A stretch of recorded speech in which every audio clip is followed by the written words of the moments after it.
I was 16 when my stepfather, Marcus, turned to me across the candlelit dinner table, his voice calm and final. "You'll never make it in this world without this family's money," he said.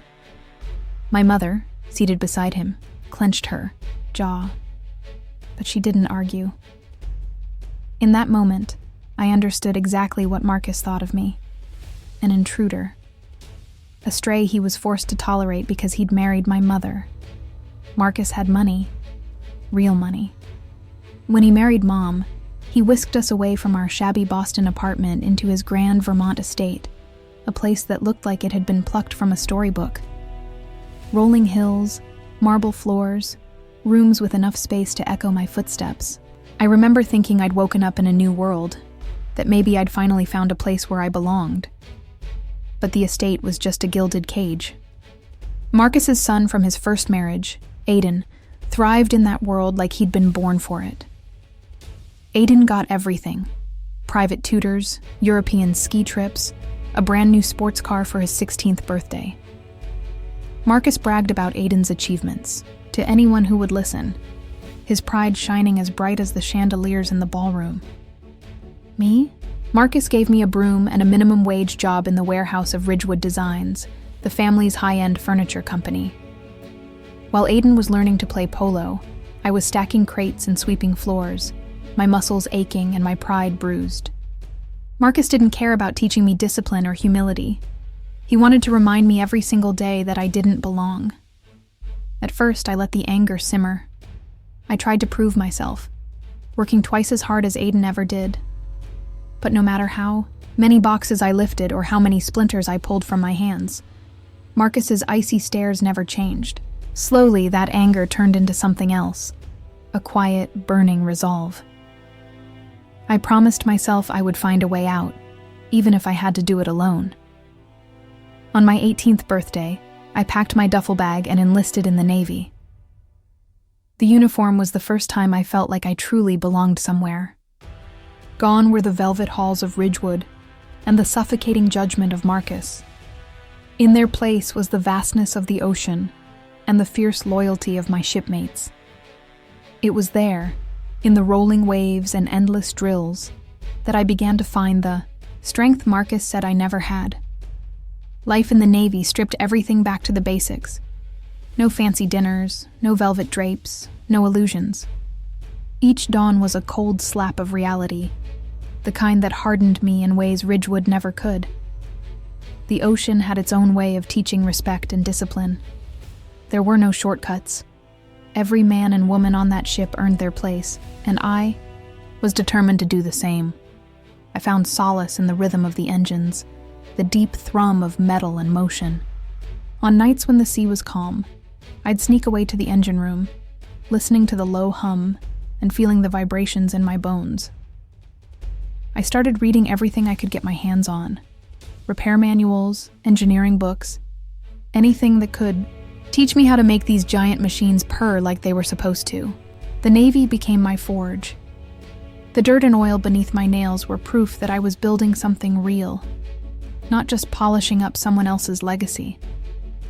Meanwhile, Vermont and Ridgewood felt like distant memories, almost like a bad dream.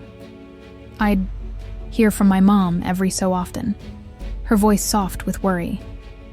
She'd tell me that Marcus was still the same, cold and controlling, while Aiden was growing into a carbon copy of his father. I could almost picture Aiden, strutting through the polished halls of Ridgewood, thinking he owned the world. It used to make my blood boil, but the sea taught me perspective. I didn't need to be part of that world anymore. I was charting my own course. By the time my service ended, I wasn't the scared kid Marcus had once sneered at. I was an engineer, a leader, and someone who could take apart a turbine and put it back together blindfolded. When I stepped back onto solid ground, I felt taller somehow, like I'd grown beyond the confines of that Vermont mansion. But fate has a funny way of circling back. Word trickled through the grapevine. Marcus's health was failing. Aiden, flush with his father's misplaced confidence and none of the experience, had started running Ridgewood into the ground. Orders were drying up, debts were piling on. The same house that once looked down on me was now cracking at its foundation. And in that crack, I saw an opportunity. One last chance to prove that I was worth more than Marcus ever imagined. When I finally set foot back in Vermont, the landscape was just as I'd remembered. Rolling hills, cold air that smelled of pine and wet earth. But Ridgewood itself had grown hollow. The mansion still towered over the valley, but its grandeur felt worn, a relic of better days. Marcus, once the proud patriarch, was now a shadow of the man who'd once declared my future so small. I kept my distance at first, working at a local engineering firm that specialized in restoring old mills.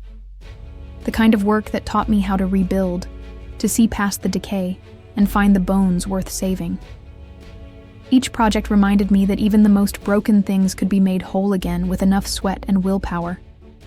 It was there that I learned, not just how to build, but how to lead, how to earn the respect of a team, not just demand it. Back at Ridgewood, the cracks were impossible to ignore. Aiden strutted around in tailored suits, playing the part of the heir apparent. But the shine was gone. He didn't have the backbone or the brains to keep the place afloat. Orders were drying up. Suppliers started calling in debts. The workers, the very ones I used to stand beside in the warehouse, wore the same tired, defeated expressions.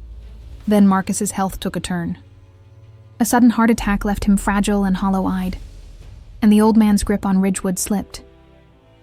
Aiden tried to hold it all together, but it was clear he was in over his head. The rumors of bankruptcy grew louder, the air around the estate heavy with a sense of inevitable collapse. That was when I knew it was time. I took the money I'd saved in the Navy, every last cent I'd scraped together, and found a group of investors who believed in second chances as much as I did. We put together an offer, and I bought Ridgewood Designs outright. The final signatures were written in the same office Marcus once sat in, the same office he'd once used to remind me of my place. My first day as the new owner was surreal. I walked the factory floor, past the same dusty crates I used to haul as a teenager, past the same workers who'd watched me grow up in the shadows. There was no celebration, just the quiet determination in my chest. I wasn't there to take revenge. I was there to prove that the boy Marcus once dismissed had become a man capable of building something real. Taking control of Ridgewood Designs wasn't about proving Marcus wrong anymore. It was about more than just revenge or pride. It was about healing a broken company and the people who had suffered through years of neglect and favoritism. The first step was to rebuild trust. I made it a point to meet every employee, from the seasoned craftsmen who had been there for decades, to the young recruits who looked at me with wary eyes. I listened, really listened, to their stories. Many were burnt out, beaten down by the toxic culture Marcus and Aiden had created. It was clear that while the machines and products were important, what Ridgewood desperately needed was a new heart. The warehouse where I had once been banished became ground zero for change. I transformed it into a state-of-the-art training center where workers could learn new skills, move up the ranks, and know they had a future at Ridgewood.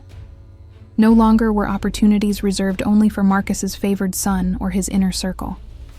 Everyone, regardless of background or age, could earn their place. But culture wasn't changed overnight. I launched comprehensive policies aimed at creating a safe and respectful workplace. We cracked down hard on harassment and discrimination, establishing clear protocols and consequences. To ensure everyone felt protected and valued, I hired outside safety consultants to audit the factory floors and implement new standards.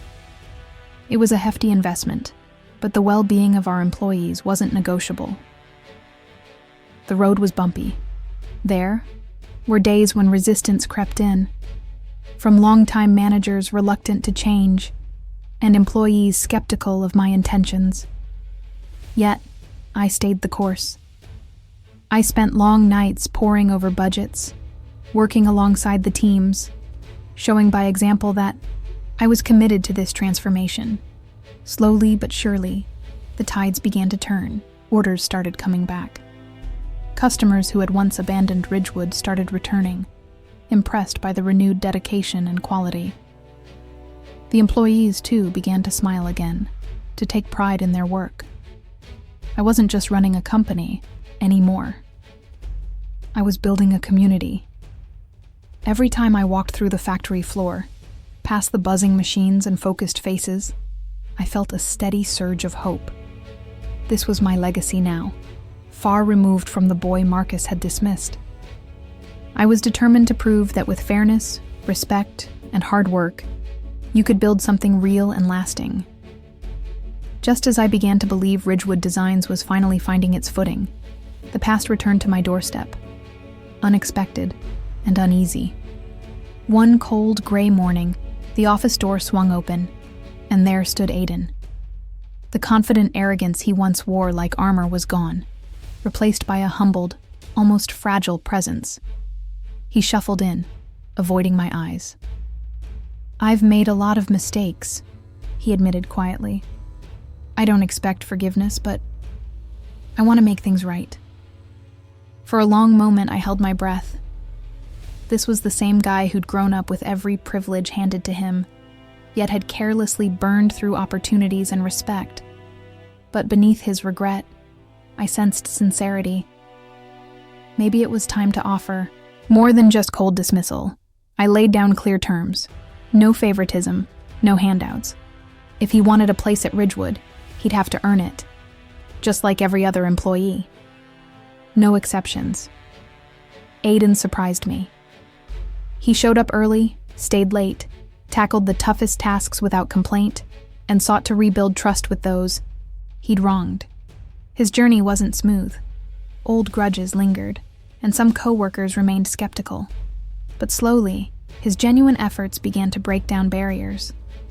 Watching him transform was strangely healing. It reminded me that people could change, that family didn't have to be defined by past wounds alone. The fierce rivalry Marcus had fostered between us began to fade, replaced by a tentative respect. At the same time, Marcus's health worsened.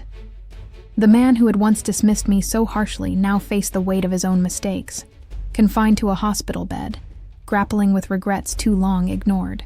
In his final days, he reached out, not with anger or demands, but with quiet, painful apologies. "I was wrong," he whispered.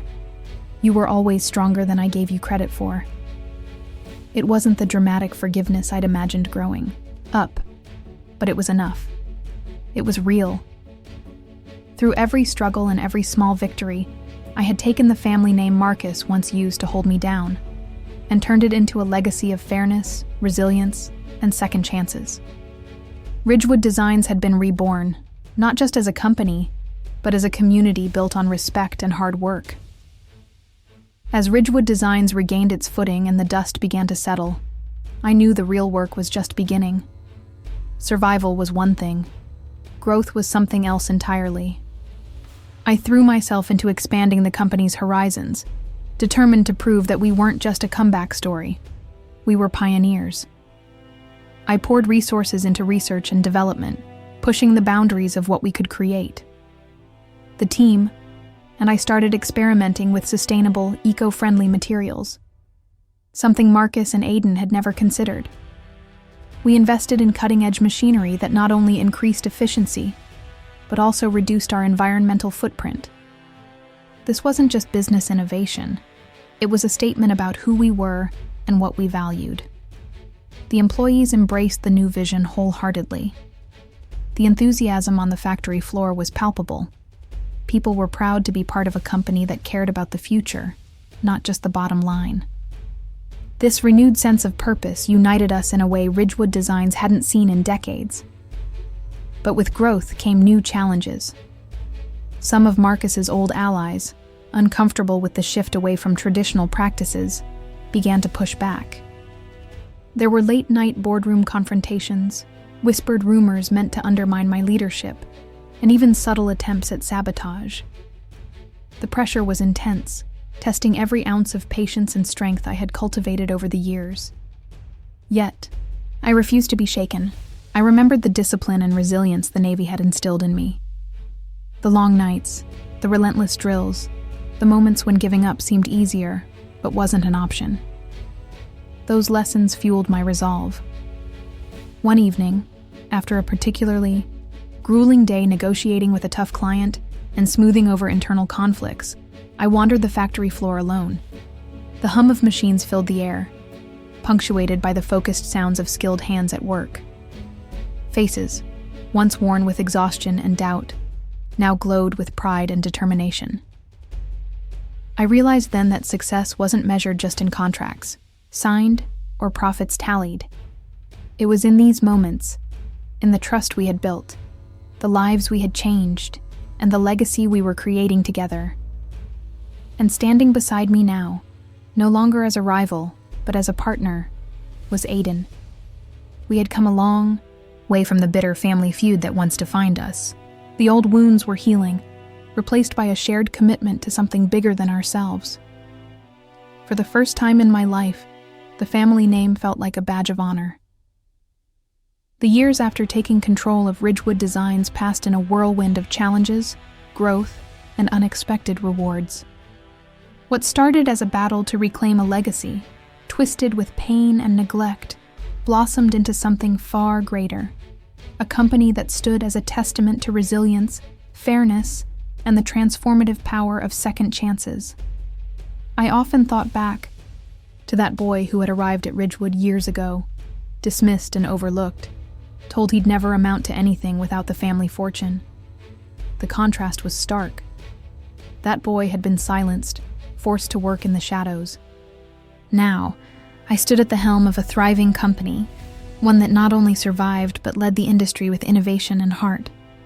Aiden, my once bitter rival and the living symbol of privilege and entitlement, had become something I never thought possible: a trusted partner. His journey from arrogance to accountability was painful, but sincere. He humbled himself, learning to listen, to work hard without expecting handouts, and to earn respect rather than demand it. Together, we worked to dismantle the toxic legacy left behind and to rebuild Ridgewood on new, solid ground. Our partnership wasn't without its struggles.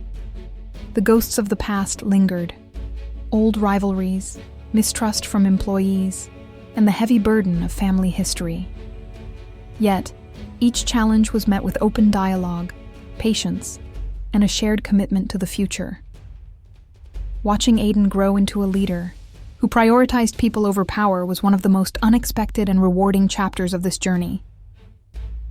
Marcus's final days were quiet and somber. The man who had once doubted me so deeply, who'd wielded his power to keep me down, was now frail and reflective. In those moments, he reached out, not with the bitterness of before, but with humility and regret.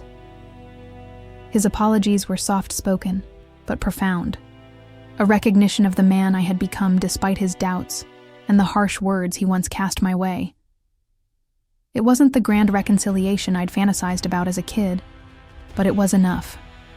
Sometimes, the truest healing comes not from perfect endings, but from the willingness to face the past honestly and accept each other's imperfections. Throughout the years, the battles extended far beyond family drama. I faced stiff competition, internal resistance, and countless obstacles that tested my resolve. Boardroom conflicts, sabotage attempts, and the ever-present pressure to perform could have broken me. But the lessons from my time in the Navy, the discipline, perseverance, and resilience held me steady through the storm. The company grew beyond what I ever imagined. We pioneered eco-friendly materials, developed innovative manufacturing techniques, and created a workplace culture grounded in respect, safety, and opportunity. It was no longer just about making products. It was about making a difference. One afternoon, as I stood quietly in the sunlit factory, the hum of machinery and chatter of workers surrounding me, I realized how far we'd come. Faces I once knew as tired and defeated now gleamed with pride and purpose. What we had built was more than a business. It was a community, a family bound not by blood alone but by trust, shared values, and hard work. The name Ridgewood, once a source of pain and limitation, had become a badge of honor. I had taken the doubts, the dismissals, and the hardships, and forged them into strength. I had rewritten the story that was once written for me, creating a legacy not defined by favoritism or past wounds, but by integrity, fairness, and hope. Was no longer the boy who was told he'd never be anything. I was the man who had taken that challenge and transformed it into his greatest victory. And that, more than anything, was worth everything.